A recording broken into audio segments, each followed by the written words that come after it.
Are you in the trucking industry and want to learn more about the true myths versus realities of trucking? Well, look no further, because in this video, we will be covering the main myths and realities about the trucking industry and whether they are true or not. Hi, my name is Sean, and welcome to our Trucking Business channel.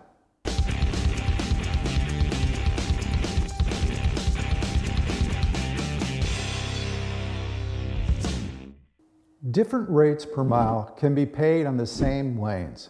This is true with many pitfalls and nuances. The RPM size is influenced by the number of trucks in the fleet, the type of truck, freight types, if permits are needed for freight, as well as delivery times, changes in fuel prices, weather conditions, and other geopolitical circumstances.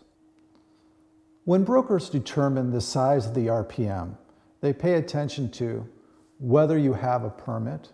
With a permit, you will earn more. The more miles you travel, the more money you make. The more fleets you have, the more likely you are to sign a direct shipper. Accordingly, the higher the rate per mile. At the same time, rate per mile is not a direct indicator of the result of the trip. The indicator is the gross average for the week, the result of all trips you have made. Let's say the rate per mile of one trip may be below average, but 3 other trips are charged higher. There is no need to concentrate on the individual freights, but on their full quantity. Rate per mile is one of the elements of the result. States differ in the number of goods available. Not all states have factories that provide loads for deliveries. There are both industrial and non-industrial states. For example, at the time when this video was filmed, for a dry van, the Pennsylvania-Illinois lane costs an average of $1,400 to $1,500. Illinois to Pennsylvania, $2,100 to $2,200. The rate per mile of a trip to Maine can be high, but is extremely difficult to leave Maine with a load. So it is more correct to calculate the average gross per week, taking into account the trips in both directions. It is important to trust your dispatcher. They always know where to go and where not. They have accumulated experience, knowledge, and analytics. Furthermore, if the dispatcher works in the dispatch of the company, then their colleagues can help with unknown solutions. If you drive into the wilderness on your own, the dispatcher will try to help you with all his knowledge, but a good RPM for the trip back is less likely. Let's head into the next myth. There is a market fixed cost for an hour of detention. False.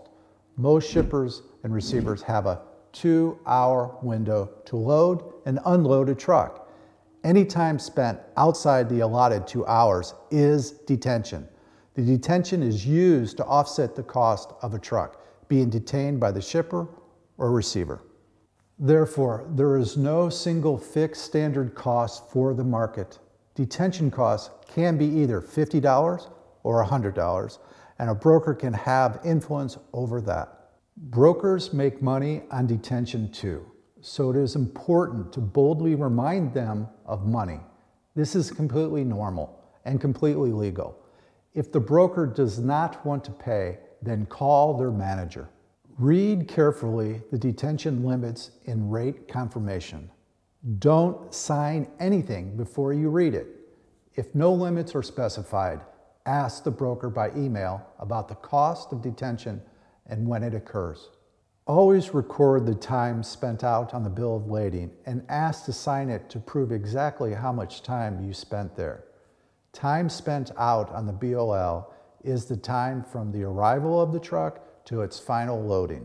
It is important to notify the dispatcher if something goes wrong.